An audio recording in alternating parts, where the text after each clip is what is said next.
নমস্কাৰ বন্ধু বান্ধৱীসকল, আপোনালোকলৈ নতুন এটা ভিডিঅ' লৈ আহিছোঁ। আজি ভিডিঅ'টোত মই বনাই দেখাম এবিধ মিঠাইবিধ বিহাৰৰ বহুতেই জনপ্ৰিয়, আৰু সেই মিঠাইটো কেনেধৰণে কি বস্তুৰে বনাম আপোনালোকক মই সবিশেষ দেখুৱাই থাকিম। আপোনালোকে ভিডিঅ'টো শেষলৈকে চাব।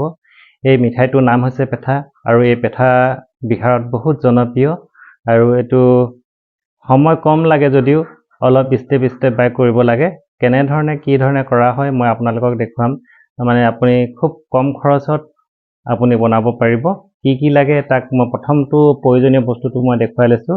চাওকচোন, এই হৈছে কোমোৰা। আপোনালোকক ওচৰৰ পৰা দেখাইছোঁ, এইটো কোমোৰা এইটো এফাল আছে।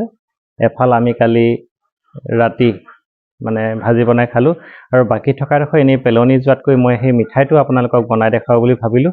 আৰু আপোনালোকেও ঘৰত বনাই চাব পাৰিব, আৰু এইটো খুব টেষ্টি হয়, খুব ভাল লগা মিঠাই।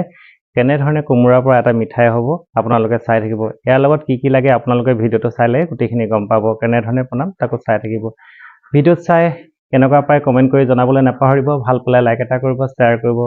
নতুনকৈ অহাসকলে চেনেলটো ছাবস্ক্ৰাইব কৰি মোক উৎসাহিত কৰিব বুলি আশা ৰাখি আহকচোন ভিডিঅ'টো আগলৈ আগবাঢ়ি যাওঁ।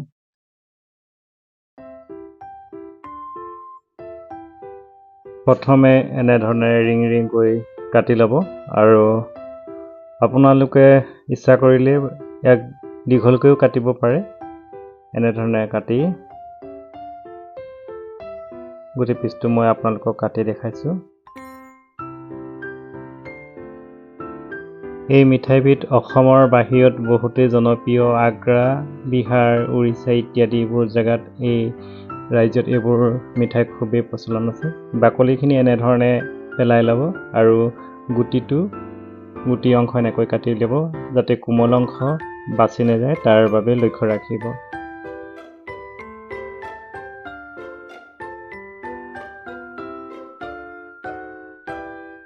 এয়া মই এইখিনি সুন্দৰকৈ চাফা কৰি ল'লোঁ। এতিয়া ইয়াক মই চাফা পানীৰে ভালকৈ এবাৰ ধুই ল'ম।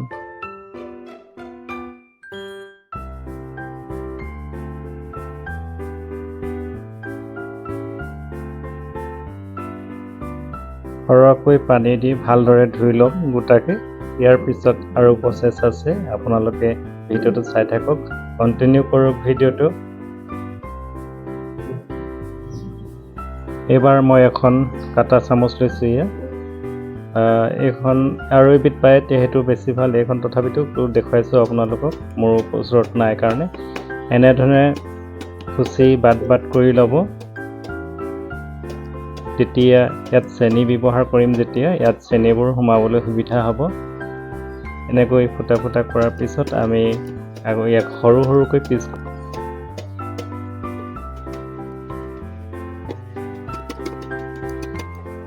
এইখিনি পিন্ধাৰ কৰাৰ পিছত সৰুকৈ কাটি ল'লোঁ। এতিয়া আমি চূণ পানী তৈয়াৰ কৰিম। এইখিনি চূণৰ পাউডাৰ প্ৰায় 2 লিটাৰমান পানী লৈছোঁ। 2 চামুচ মাত্ৰ চূণ দিম। এইখিনি ভালকৈ ঘুলি লোৱা হ'ব পানীত। এনেধৰণে ঘুলি ল'ব। চূণ পানী ভালদৰে ঘুলি লোৱাৰ পাছত কাটি লোৱা কোমোৰাখিনি ইয়াত ঢালি দিম। এনেধৰণে ঢালি দিছোঁ।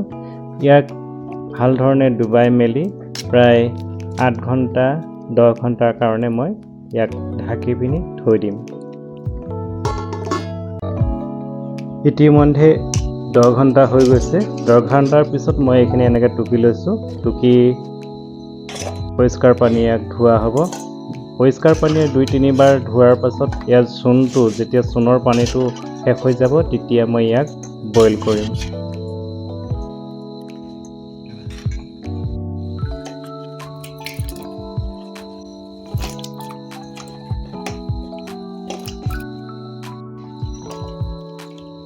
এনেধৰণে খচি খুব সুন্দৰকৈ মই ধুই লৈছোঁ।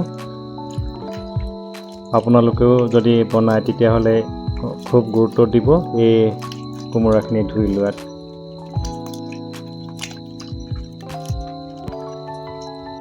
এবাৰ মই এটা চচপেন লৈছোঁ। চচপেনটোত মই পানী প্ৰায় 2 লিটাৰমান লৈ লৈছোঁ। 2 লিটাৰ পানীত যাতে কোমোৰাখিনি ভালধৰণে ডুব যায়, ভালধৰণে ডুব যাব লাগিব। এনেধৰণে ঢালি দিছোঁ। কোমোৰাখিনি ইয়াত ঢালি দিয়াৰ পাছত ভালধৰণে ইয়াক তল যাবৰ কাৰণে হেঁচা মাৰি দিছোঁ। তাৰপিছত মই ইয়াক এতিয়া গেছত বহাই দিছোঁ। ইয়াৰ পিছত মই ইয়াক অলপ কম সময়ত লাগিবৰ কাৰণে মই এখন ঢাকন লগাই দিম আৰু ইয়াক প্ৰায় 20 মিনিট সময় উবল আহিবলৈ দিব লাগিব। 20 মিনিট সময় মই বইল কৰিম। এয়া সুন্দৰকৈ উতল আহিছে, দেখুৱাই দিছোঁ আপোনালোকক।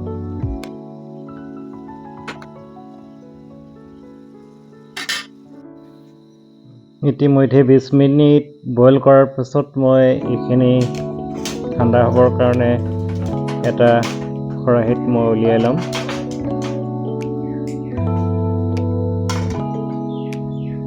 আপোনালোকে এনেকুৱা বাট লগা খৰাহী এটা ব্যৱহাৰ কৰিব, যাতে খৰাহীয়ে হওক বা চালনীয়ে হওক লৈ ল'ব, তাৰ যাতে পানীখিনি ইয়াত থকা অতিৰিক্ত পানীখিনি ওলাই যাবলৈ সুবিধা হয়।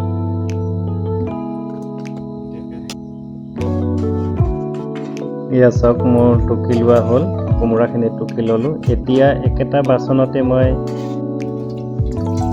250 মিলিলিটাৰমান পানী লৈছোঁ। ইয়াত মই চেনিখিনি গৰম কৰিম, চেনি উতলাম। ইয়াত চেনি দিছোঁ। চেনি মোৰ বেছি নাছিলে, চেনি অলপ অৱশ্যে বেছিকৈ লাগে। 1 কেজি বনালে আপোনাৰ আধা কেজি চেনি লাগে। মোৰ 250 গ্ৰামহে আছিলে, আৰু অলপ দি দিছোঁ। সিমানখিনি চেনি দিছোঁ। এইখিনি মই এতিয়া উতলাই থাকিম, যাতে চেনিৰ ঘনত্বটো বাঢ়ি যায়। উতলি এনেকৈ ডাঠ হৈ যায়।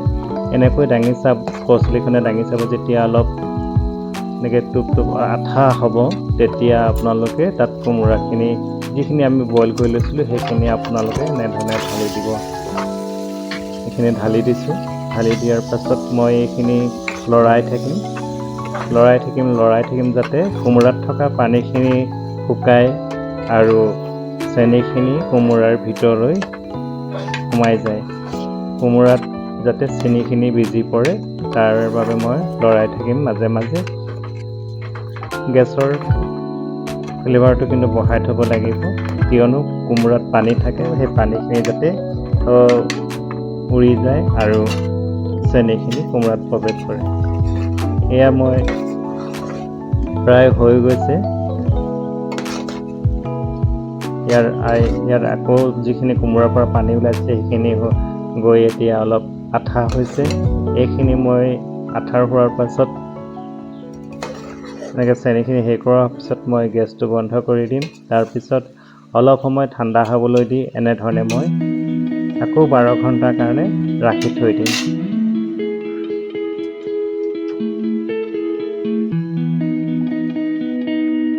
বাৰ ঘণ্টা থোৱাৰ পাছত এইবাৰ মই আকৌ এবাৰ এইখিনি গৰম কৰিম। ইয়াৰ পৰা কোমোৰাখিনিৰ পৰা যাতে যিটো অলপ পানী ওলাইছে, সেই পানীখিনি যাতে শুকাই যায়, তাৰ বাবে মই আকৌ গেছত বহাই দিম। আৰু তাৰ পাছত এয়া মই পুনৰ গেছত বহাই দিলোঁ, গৰম হৈছে। ইয়াৰ পানীখিনি শুকাবলৈ মই বাট চাম।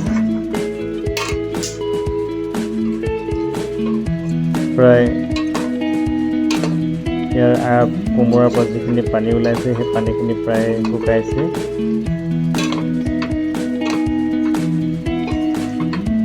চেনি হৈ গৈছে, চেনিৰ পানীখিনিও ওলাইছে। আৰু এতিয়া পুনৰ মই ইয়াক নমাই কাঁহী এখনত এনেধৰণে পাতলাকৈ এটা এটাকৈ মই মেলি দিছোঁ। ইয়াক মই বতাহত শুকাবলৈ দিম। শুকোৱাৰ পিছত আপোনালোকক দেখাই আছোঁ। এয়া চাওক, অসমৰ বাহিৰৰ ৰাজ্যত চলা এটি খুব ধুনীয়া মিঠাই পেঠা, আৰু এয়া খুব সুস্বাদু হয়, বৰ ৰসাল হয়। আপোনালোকে বনাই খাব ঘৰত, কেনেকুৱা পায় কমেণ্ট কৰি জনাব। ভাল পালে লাইক এটা কৰি দিব, শ্বেয়াৰ কৰিব, আৰু নতুনকৈ অহা কালি চেনেলটো ছাবস্ক্ৰাইব কৰি মোক উৎসাহিত কৰিব। আজিলৈ